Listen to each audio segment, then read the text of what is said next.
అరకొర, చేయూత లేదు, ఆసరా లేదు, సున్నా వడ్డీ, ఆరోగ్యశ్రీ పూర్తిగా కూడా యగనామమే.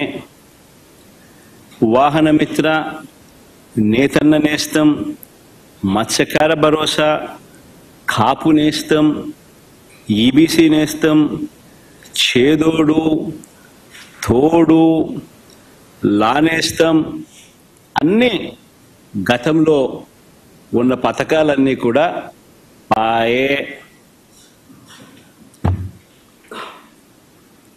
పిల్లలకు ట్యాబులు ఇచ్చే కార్యక్రమం కూడా పాయే.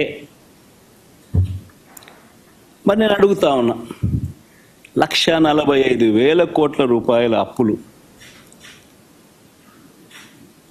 చేసినవి, చేయబోతున్నవి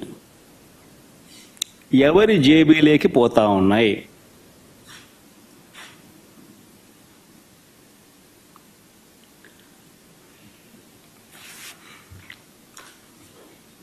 ఈ 9 నెలల కాలంలో పోనీ ఉద్యోగాలు ఎంతమందికి ఇచ్చారు, ఉద్యోగాల పరిస్థితి ఏమిటి అని కూడా కాస్త ఒకవైపు అటువైపు చూస్తే, ఒక్క కొత్త ఉద్యోగం ఇచ్చిన దాఖలాలు లేవు, కానీ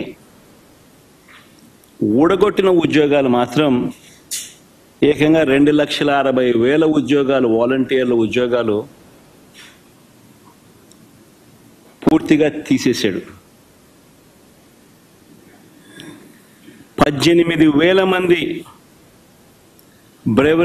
బ్రేవరీస్ కార్పొరేషన్లో 18,000 మంది వాళ్ళ ఉద్యోగాలు పాయే. 2,60,000 మంది వాలంటీర్ల ఉద్యోగాలు పాయే. బ్రేవరీస్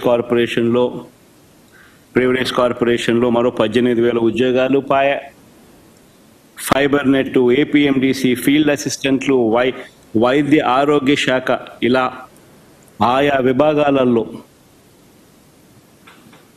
వేల సంఖ్యలో ఉద్యోగాలు పూర్తిగా తీసేశారు.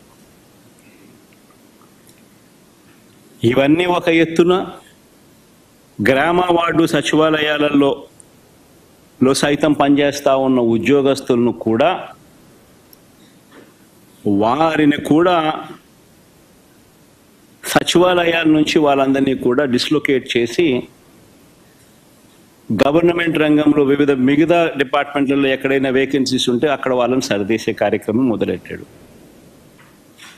సో ఆ ఇచ్చే ఉద్యోగాలు కూడా పూర్తిగా కుదించే కార్యక్రమం. వాలంటీర్లను అయితే ఎలా మోసం చేశాడో మనం అంతా చూసాం. ఎన్నికలకు ముందు వాలంటీర్లకు 10,000 జీతం అన్నాడు.